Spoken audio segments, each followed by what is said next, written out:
Hi ha monestirs íntimament lligats a una zona o província, com el de Valvanera i els de Sant Millán, un dels 3 béns arquitectònics declarats Patrimoni de la Humanitat a la Conca de l'Ebre.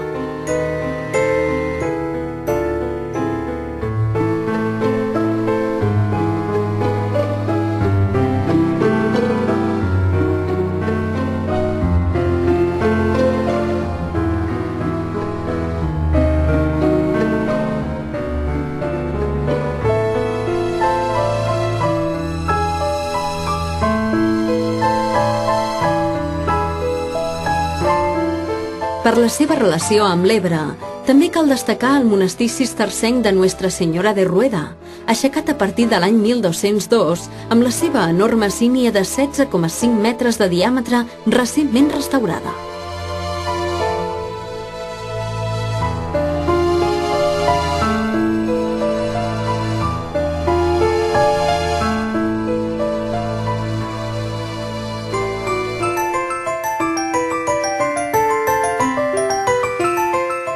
També l'art religiós en forma d'esglésies i de catedrals és omnipresent en tot el periple de l'Ebre i dels seus afluents.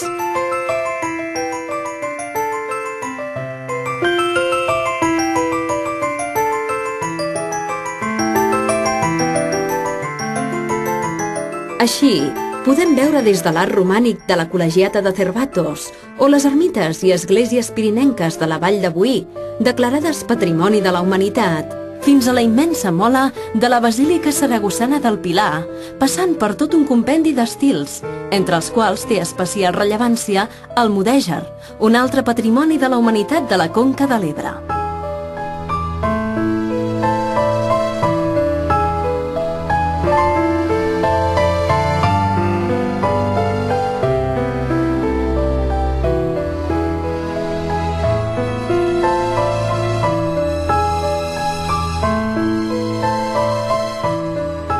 Malgrat que el riu Ebre és una ruta en si mateixa, existeix la possibilitat de seguir els seus camins d'aigua a peu o en bicicleta pel sender GR99, que discorre entre Fontibre i el Delta, amb una longitud de 1.280 quilòmetres.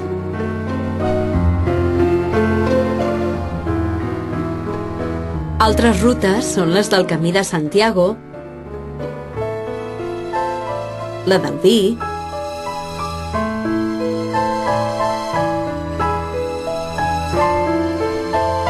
la dels balnearis,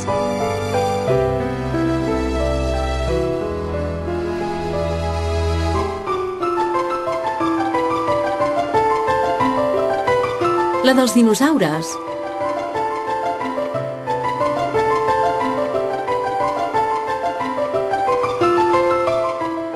i, per descomptat, tantes com ens vingui de gust improvisar.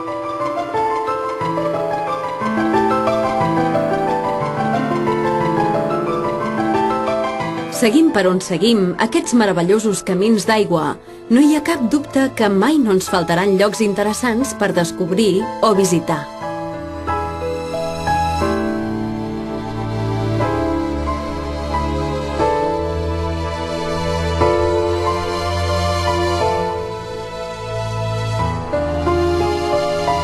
A més de les obres humanes, l'Ebre i la seva conca allotgen racons d'extraordinari interès, tants que resulta difícil establir-ne els millors.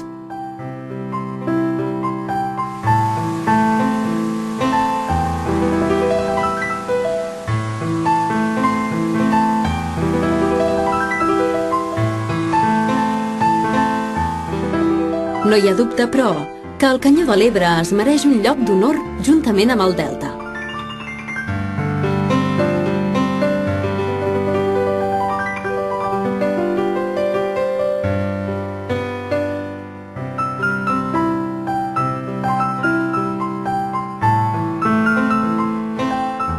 Aquest petit món en miniatura que és la Conca de l'Ebre té una indiscutible capital, Saragossa.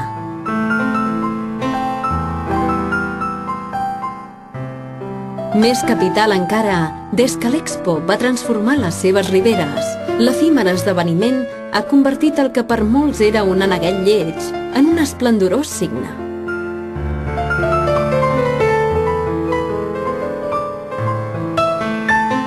A mesura que els nombrosos espais creats al voltant de l'Ebre es consolidin, la ciutat creixerà en bellesa i permetrà que l'Ebre sigui l'eix indiscutible de la nova Saragossa que naixerà després de l'Expo.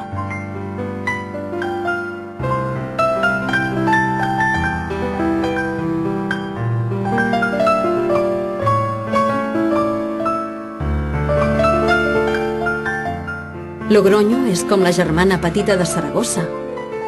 Una germana amb la qual comparteix moltes més coses a part del riu.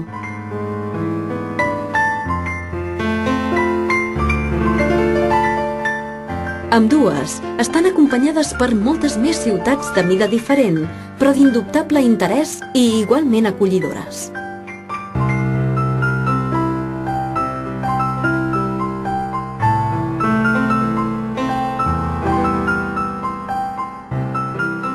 Tal com passa amb el paisatge, tant les ciutats com les petites poblacions sempre tenen atractius per ensenyar-nos.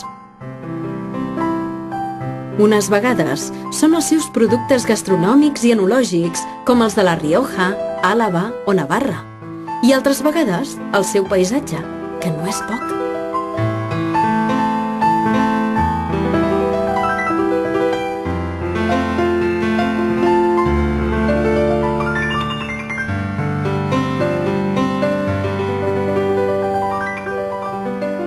Els encants poden ser per la seva monumentalitat o sabor popular, com és el cas de Frías, Oña, Orbaneja del Castillo, Pesquera de Ebro o Miravet, però també pels seus valors naturals, històrics o sentimentals.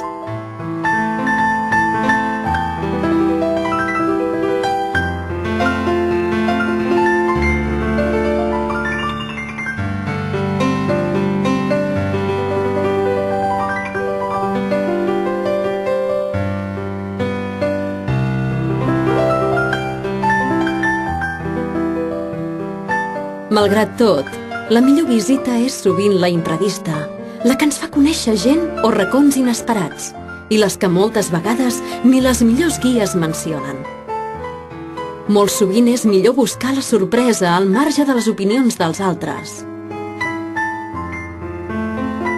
En tot cas, anem on anem, si una cosa té la Conca de l'Ebre és que mai no sol defraudar els seus visitants.